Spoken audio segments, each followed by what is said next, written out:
yes. I'm a home where he am into. Now what to say? Yeah. And no so to you. Enzo to you. Enzo to say. I said no so to it. Na no so to it. No so to it. And then no ma. They how. No ma. Na and then you be on slow motion. Now phone yeah wo the mo bi kura bia na. Ade. Because the way I am oba and also sanitizing here. Na hi me fie. And then you gonna soldier for one.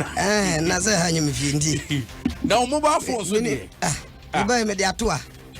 Me yes baby obeko bia no. Sanitize ho. Baby adon sabe so bia. Emum. Enti your security, number one security for your life is yourself. Enti engineers na sanitize hard but my personal security is my own self. Ethiopia would share broadcasting no. Share broadcasting already bedika ma share dada. Enti share again. Na wo mo a ehwe yen so momodin say wo mo share. In fact oba so a share, o share ya mebodin. Responsibly. O share ya mabodin. You. And then the turn up masu. Yanko. Odo za to one. Me do ba your first story bia. Adai say. Idu ha minimu bia o. Oni asem bia nim.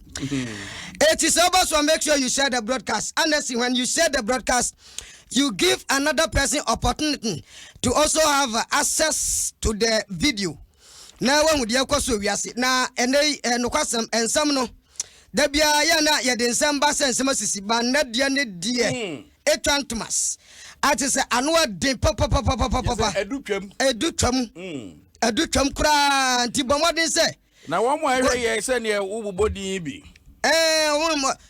wa nsha mi mbodin Nana Kofi Chile was shed into Nana Kofi Chile. You are welcome. Abran 3 wa nsha money din. Ansha money din. Was a boo be David Osha. Nana OPD. I was a boo be OPD of some the first story in there. You are nearing first story. Nana K Ben.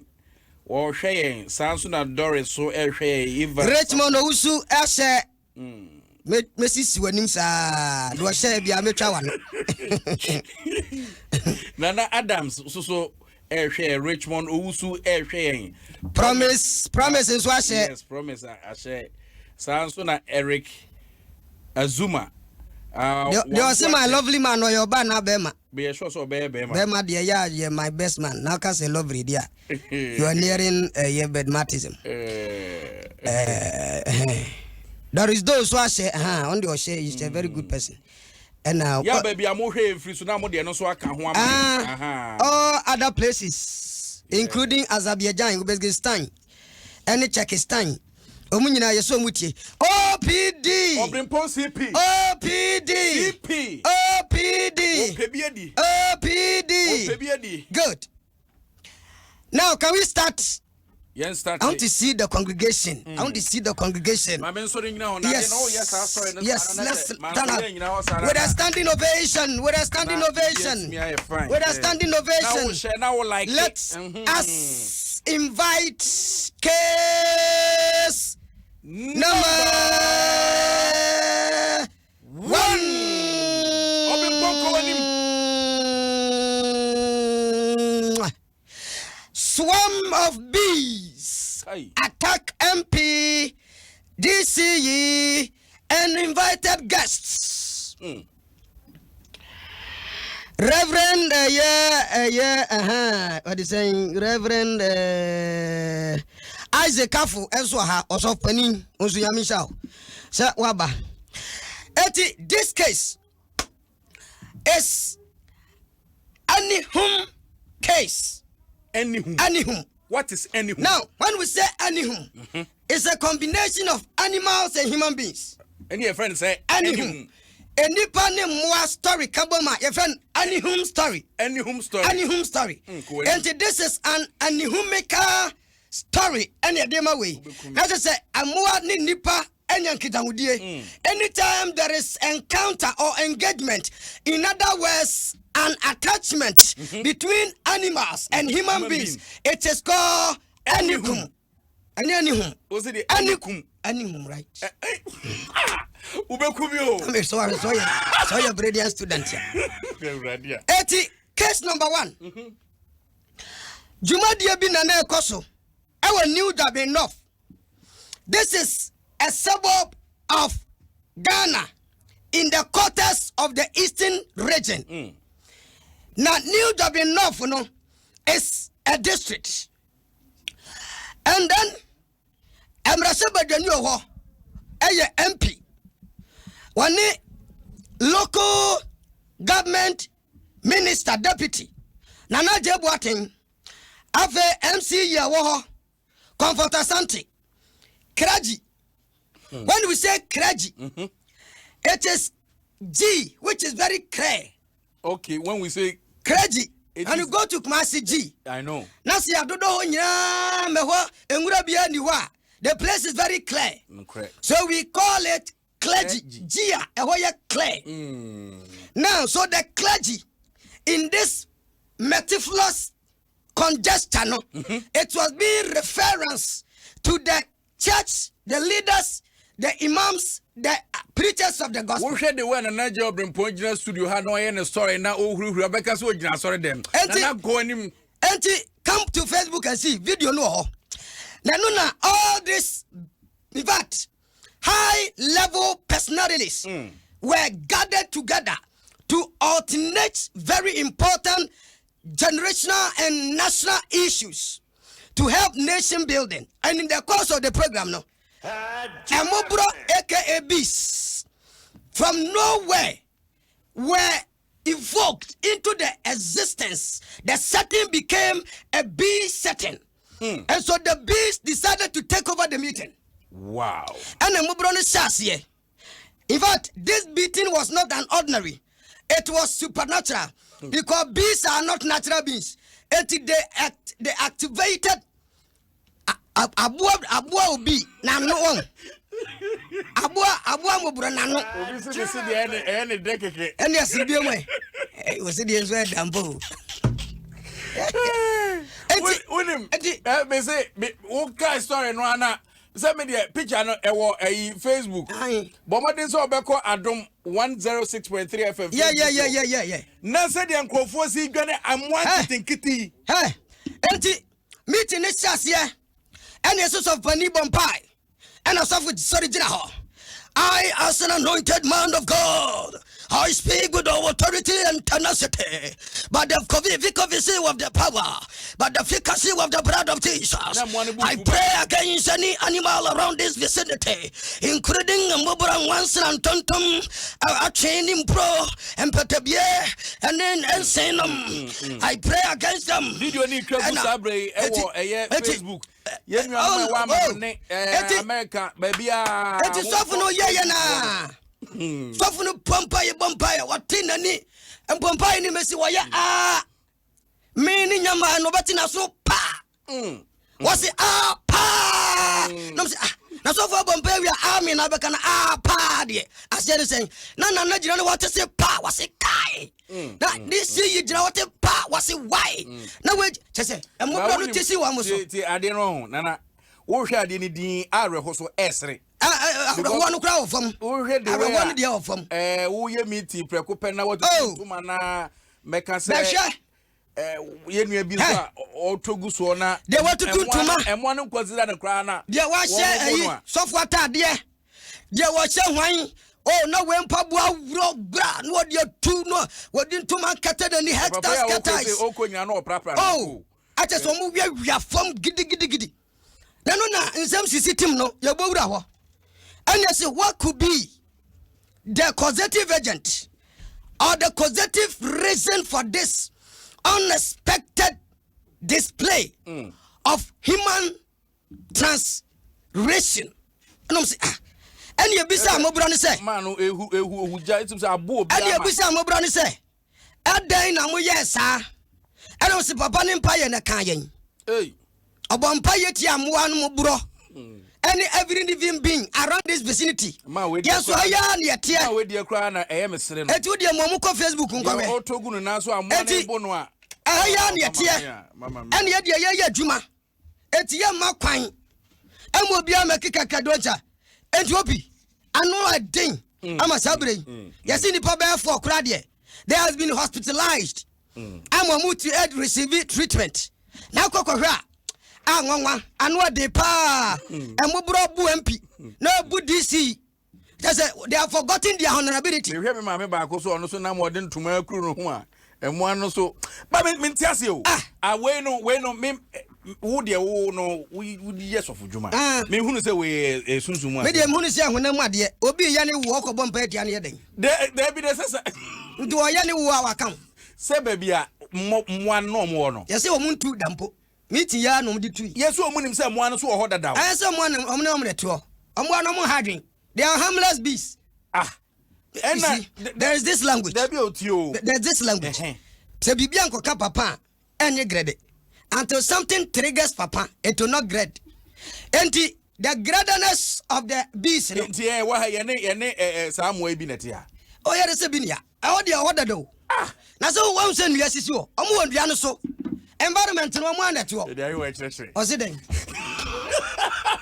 Yeah, I thought bia o ya duane wie o mtimi ba fie be didi no makọ. They are friendly bees. They are not consuming bees. They were provoked. By who? By the omnium. Ama sabre no. Emubro na wi wo mu rofrofo. Tim se mpi duane gada hectares ketan. Wait. Na obi. Me hu bia che. Me se me me. Nka fuom na ya ne wo.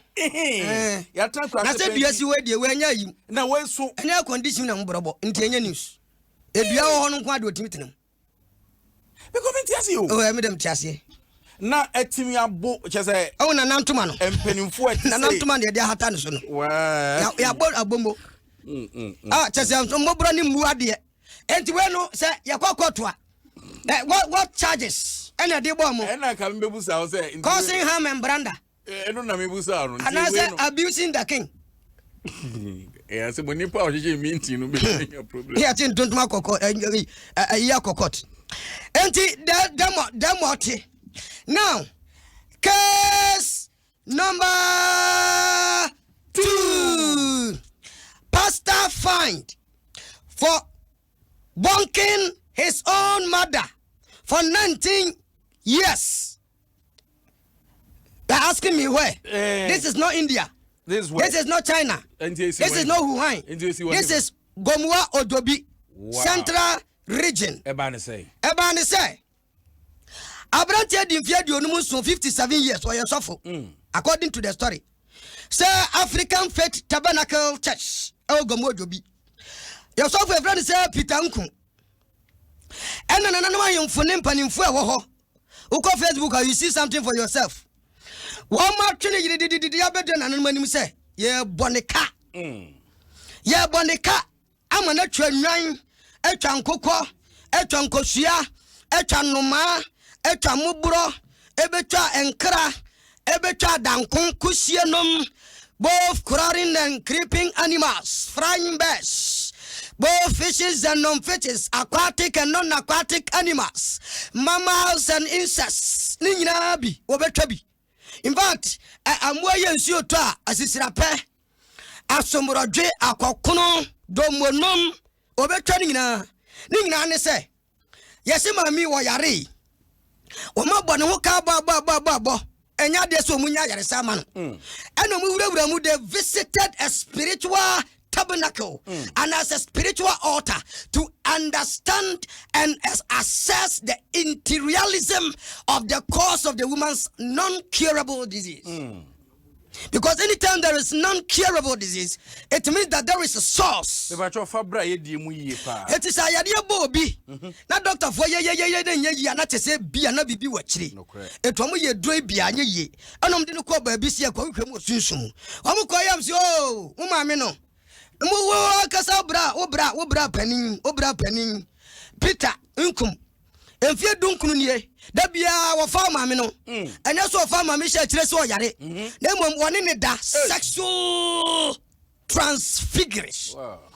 Sexual transfiguration.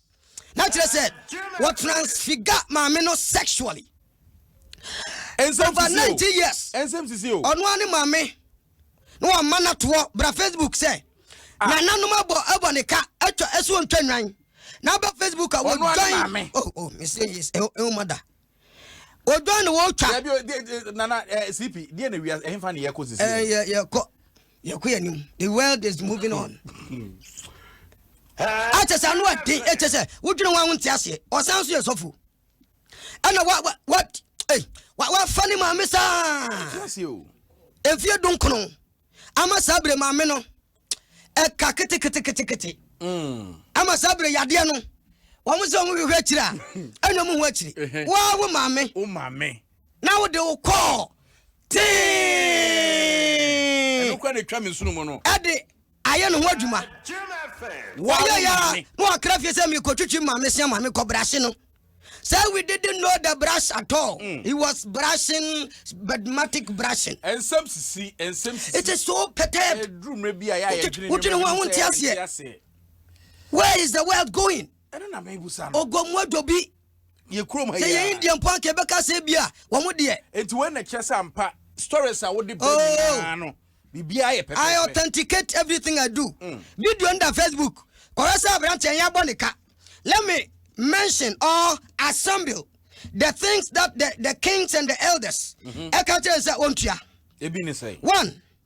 Meanwhile, Gomodi Kuro, Nanata Katachi, Anakakra, our Toson Kron, and was say, Nina Chino, or Bonica, 1 year, 3 sheep, and 9 Makumakumiansa, 3. Odani Bakuna Dawa ye Chanukon. Edia patana na mo no eda Facebook sisi e eda Facebook sisi abra na ba hwade e o join na ye twa abrante na woni ne ma me dan no wo Facebook ha a chese wo hwe na nimpa wo ye so innocent and handsome e dey amedwe ne say ye yes minim say ya mamere mane but no still na say still one nada oh that not and that is not it is not erasable it's an indelible act. It's an indelible act. And not really dancing. Snap Makumakum Yansa. Have 300 cities at so. Nam say 300 the same. After said the entire community, they were left in a state of astonishment. In other words, they were so extricacious in the act of fearism because they were asking if this man has been able to perpetrate this heinous and inhumane act against a biological mother, then how about the children around the street? He will use them like a sugar cane. Chew them here and there. Right. We are not a promagu. About 4 progus this year. I just said, I am some baby. Our chromometers are some no dear. A BC chrome holder. A basic chrome water. Nsem Sisi pa. Na OPD. Yami ba kai die. It will shock you. It will shock me. What is it? It will shock me. Facebook just come on and just say something. Ade will so bia be hu bi. Ayi. Obey video no. Oh video no.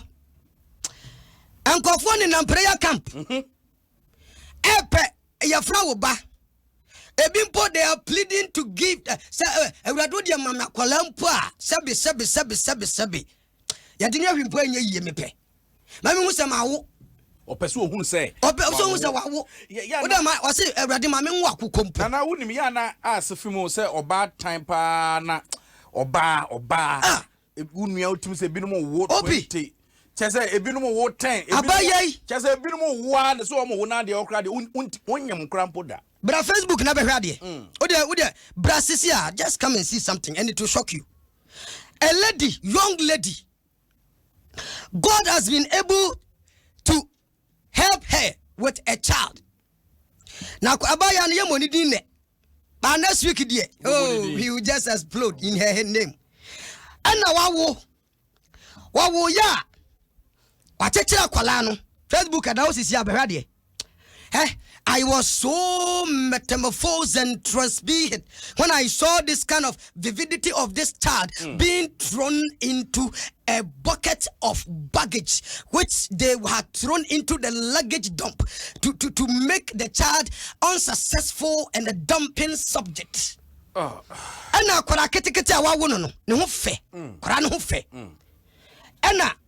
Wako be 2 years. And no one I tell you. 2 years. 2 days. But what's more? Who has a crowd 2 years? Send out him so I know the Adrian party. And what did I say bag in my year bag in be? And what block to Nakre? Or to Nekuriano. And then Yamia Dom, a crown what destiny in tea. And will be copious. And Yakochia Koda, my Abaya, we. And no more. Facebook now. Call Facebook. I same way as a film. It is amazing. Said ni papa. See the way I am sweating. Achem awo. Now what timidi akwada pa dia she ye Ghana must go bottom. Serious. And what dia kwatwa and we makwache no. Eto mo tie no you can see say camera sin so. And we mo just gamu kuno. The community people wanted to lynch this lady into the grave. In fact, an untimely bereavement so that she can also feel the taste of untimely death.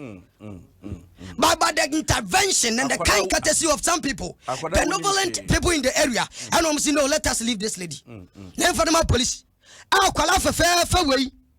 You didn't know what to Akonia. You are granted to one. What whom me say, Akoraketua. Just say empanifo abrofo makora mpobe ebi kokko nwi when the three new agunu kon na we akora na no kokko na we abaya fanya okuno to nakre na Nsem Sisi team no ya wura mu asa abaya ikura. Why did you decide to take this tangential sorry we ye e was ye fifi mu ye because Saturday when in fact time ama sabre no ya de na ma posifo a akra no so ya gi no na mpanifo hwese akra no benya nkwa etu ye Facebook a akra no hwe OPD meko Oberempong ya ti wa na Israel FM abaya yi chese Veronica Usua and what about the in fact William Ayin edika by 24 oboni bra wabaya wokura snap kosua kube anka any casable material wokura bi ade di bodua bia bodua nyina ne powder kutan and we wura Israel FM studios and oba no say no kwasam oba bi di nyisi ato no so enyo no a Veronica Usua se woni nanyam ba wono ahin no obetimi akata fre na bate one fan call Enyewi. It is a Veronica say. One no awro ni nikadia. Eno na bebo Veronica dia so ngro ni nikabia. Same ngro nika na Veronica sima awro nikadia. Ene meboka. Oberempong CP. With this, you know, I am a rhyming. The Veronica say, Mauron Indica, Namingron Indica, dear, and a Mabonica. Mumu. Satawali, my family. I can ram small. Sata, you know, I can ram. Come and take me and give me the car. Mambako go. Missy, I say, Veronica say, Mauro Nika. Nasa mingro unika dia. Meboka. Nasa meboka no so na ankawa. Mekikaw. What do you count? Mama beat. No. Oh mama mia. Oberempong kwanim. Can I stop it? Oh, Traso. Come me am beat to kwana dia rap kwana me. Come the beat to Traso is here. Mo record man kopo. I'm a sabre no. Wo unso na nkofo bi so afa bo. I copyright that is here. I'm a sabre. I hear bofu. I'm wa be bodua won Israel FM studio. Ese wo nyon na nyim ke no. And again so anyim no. Bomade so be call Adom 106.3 FM Facebook wall na wahwe de e cost sabre. Etima ne hwe nti bra Facebook na behwe. Na ma ni bi nim wo bi nyem wa wo se wanyem wo no. Se boys na take decision say wo yo bebo dua. E asemu. Wo yo bebo dua. Enti ya mo ni na de wo ni ka no. Na wi a wo de akwara na koma no. Anya se waso be hye. Etu OPD. Oberempong CP. Enai ya de besia responsibly ya de ni nyina besi na ya sori ha ena ya da bempo Thursday yeah eti nyame ya dom a definitely Tuesday we are back here again responsibly eti wo amu ba ye no ma me nchia obi no me nko chia obi we see gifty coffee latte and what you say